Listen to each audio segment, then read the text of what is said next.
America ਅਤੇ Canada ਦੇ ਵਿੱਚ ਸਿੱਖ ਆਗੂਆਂ ਦੇ ਕਤਲ ਦੀਆਂ ਸਾਜ਼ਿਸ਼ਾਂ ਦੇ ਵਿੱਚ ਭਾਰਤ ਦੀ ਭੂਮਿਕਾ ਦੀ ਅਮਰੀਕੀ ਸੰਸਦ ਵਿੱਚ ਆਲੋਚਨਾ ਕੀਤੀ ਗਈ। ਅਮਰੀਕਾ ਦੀ ਸੈਨੇਟ ਦੇ ਵਿੱਚ ਅੰਤਰਰਾਸ਼ਟਰੀ ਦਮਨ ਬਾਰੇ ਹੋਈ ਸੁਣਵਾਈ ਦੌਰਾਨ ਭਾਰਤ ਦੀ ਕਥਿਤ ਭੂਮਿਕਾ ਦਾ ਕਈ ਵਾਰ ਜ਼ਿਕਰ ਆਇਆ।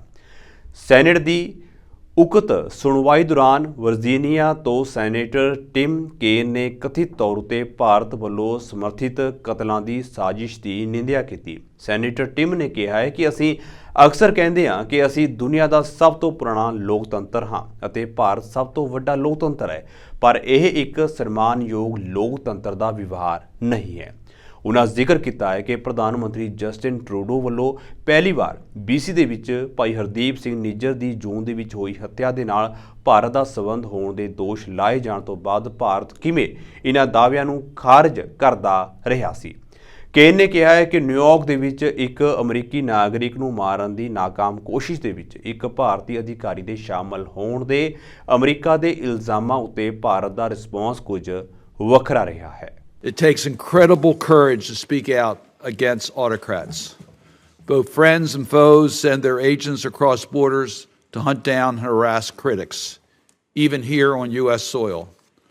We've seen disturbing allegations against an Indian government official for involvement in planning to assassinate a U.S. citizen in New York who was critical of the Indian government. This follows allegations of India's involvement in the killing of a Canadian Sikh leader earlier this year. The Modi government had labeled both critics as terrorists. Your continued dedication to defending human rights and democracy is an inspiration. As you all know, this is a deadly, serious threat to the safety of diaspora and exile communities. This oppression is not only felt by the direct victims of the agents of these regimes. By going after one or two critics, they send a message to the entire exile community. You're never safe anywhere, not even if you are in a democratic nation, not even if you have political asylum. When it comes from a nation that we would sort of put into the adversary camp, China, Iran, others. But Mr. Abramowitz mentioned in particular nations like India, with which we have a strong relationship, or Saudi Arabia, one a democracy, one a monarchy. And I want to just focus on how do we deal with this when it is a nation that we're in partnership with.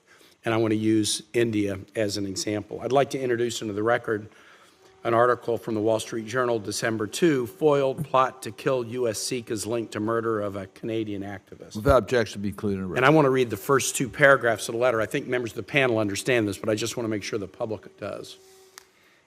Hours after a Sikh community leader was assassinated by two masked men in the parking lot of his temple in Canada, a senior Indian security officer sent a drug trafficker he knew a video of the blood-covered victim slumped over in his truck.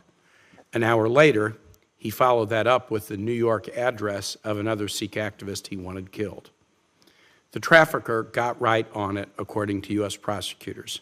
He passed on the video and other messages to a purported hitman who had already accepted a $15,000 advance payment for the contract killing on U.S. soil, and suggested there could be more such work. Quote, "We have so many targets," he told the hired gun, who he didn't know was really an undercover U.S. law enforcement officer. That's the case that has been recently brought in federal court in New York, connecting to the murder of the Sikh activist in the suburb of Toronto. And it is highly, highly disturbing, to say the least. And that quote, "we have so many targets," is something we need to pay very serious attention to. It's interesting to note that the Indian government's reaction to the prosecution in the United States has been somewhat different than to the claim that their intelligence officials, at least one official, was implicated in the murder in Toronto. When the Canadian government, Prime Minister Trudeau, raised the issue and laid out the evidentiary case, the Indian government responded in a very negative way and asked Ottawa to recall about 40 Canadian diplomats that were in India. When the news of this prosecution in the United States came out, the Indian government at least suggested they were somewhat concerned and potentially chastened by this story, and their comments have been a little bit more reasonable. But we often say we're the oldest democracy in the world and India is the largest democracy in the world. This is not the behavior of a respectable democracy.